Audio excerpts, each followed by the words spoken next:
Hi, I'm DeWitt Kimball and I operate Complete Home Evaluation Services.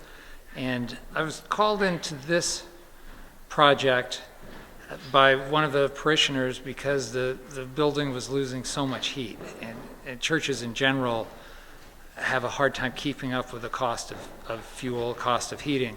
So I came in and did a walk around, and I admired the building from the street, going by it many times, but it's a huge building. I had no idea. I took a look at the front end, and then there's a whole complex behind it.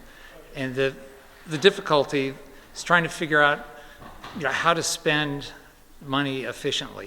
What is the biggest bang for the buck to start recouping some serious financial losses. So I came in, and the first thing you do is you try to figure out where the heat's leaking out. And the advanced technology is using fans to depressurize the building.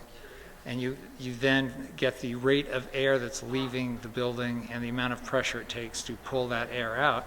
And with that, after measuring the building, you make a model of the building, surface area, computer model, volume, conditioned floor space, all of that. And then putting all that information together, you can calculate really how leaky the building was. And this one was almost 3 times leakier than it should have been.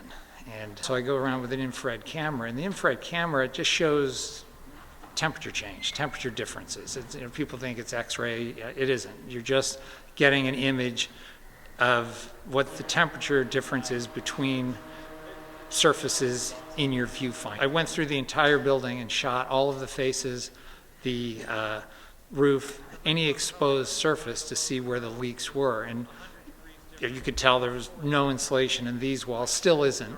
And there was a lot of heat loss through the attic because of a poorly air-sealed space.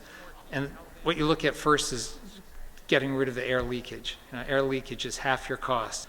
And with the camera, you can locate where they are and drew up a plan. The thing today, I was coming back to see, well, how tight did you get it? And it's always, you don't know. For this particular building, it was about 50%, there's 50% less air leakage, which is huge. I mean, that's a tremendous savings.